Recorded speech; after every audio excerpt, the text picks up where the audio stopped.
All right, let's dive right into one of the most powerful opening scenes in all of world literature, the very first chapter of the Bhagavad Gita. Now, we start on a massive battlefield. Armies are ready to clash, but the real war, the one that truly matters, it's not about to be fought with arrows and swords. It's a crisis happening inside the mind of a single warrior, and it sets the stage for everything that's about to unfold. And it all kicks off with this one single nervous question. It's spoken by the blind King Dhritarashtra, who is miles away from the action. He's asking his advisor, Sanjaya, who has been given divine sight, to tell him what's happening. And you can just feel the tension in his words. This one question opens the door to a devastating civil war between two sides of the same family, the king's own sons, the Kauravas, and their cousins, the Pandavas. And with that question, boom, we're transported right onto the battlefield. Sanjay starts his narration, and the picture he paints is just immense.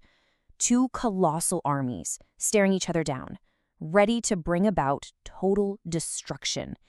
You can almost feel the ground shaking. So what's the first move? It's not a charge, it's not an arrow. It's a bit of strategy. Prince Duryodhana, he's the leader of the Kauravas, he scans the enemy lines, and he immediately goes to talk to his top general and teacher, the great Dronacharya. Before this whole thing kicks off, he's got to size up the competition. So Duryodhana starts doing this mental calculation. He starts listing off the enemy's heavy hitters, these incredible heroes that he knows are on the same level as the legends Bhima and Arjuna. He's giving them their due respect, but then he pivots. He starts boasting about his own guys, the legendary commander Bhishma, his teacher Drona, the powerhouse Karna. You know, it's a classic psychological move. Acknowledge your enemy's strength, but make it clear you think your side is way, way stronger. And after he's done the math, he makes this incredibly bold statement. He basically tells his teacher, look, our army with Bhishma at the helm, it's unstoppable, it's practically infinite. Their army, yeah, it's limited. Now, is this genuine confidence, or is he just puffing out his chest to keep his own side's morale up? Either way, he's projecting total victory. Okay, so the assessments are done, the strategic talk is over. Now comes the noise. The psychological warfare is about to begin, and the silence of that battlefield is about to be absolutely shattered.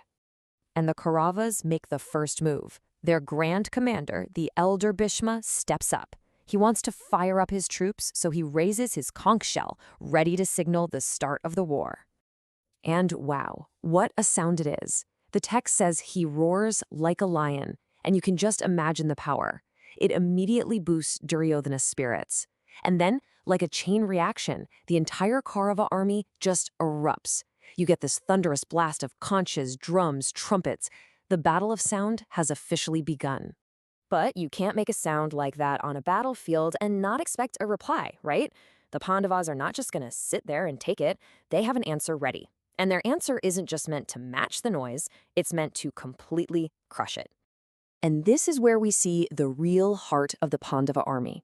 Standing on their incredible chariots, you have the hero Arjuna and his charioteer, who just happens to be the divine Krishna himself. And they blow their own conches. The text specifically calls them divine conches, which tells you this is a power on a whole other level. Then, one by one, all the other Pandava heroes join in. Now this is so important. The effect of their response is absolutely devastating. The text says the Pandavas' unified blast was so huge, echoing through heaven and earth, that it tore asunder the hearts of their enemies. Think about that. The Kauravas' noise was a morale boost. The Pandavas' reply was a psychological weapon that completely shattered their enemy's confidence before a single sword was even drawn. So the armies are pumped, the air is just electric with tension. The war is literally seconds away from starting. And then, right at this peak moment, our hero, Arjuna, does something nobody saw coming. Just as everything is about to explode, Arjuna turns to Krishna and makes this incredible request. He doesn't yell, charge. He says, stop. Take me to the middle.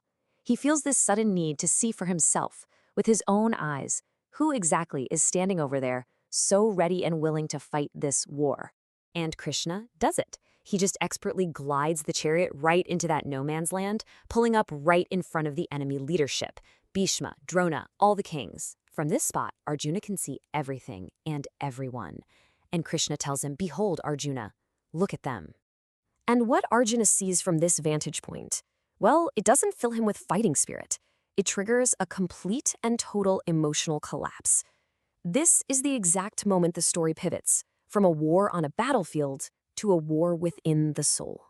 He looks across the field and he doesn't see an anonymous army of enemies. He sees faces, faces he knows, faces he loves.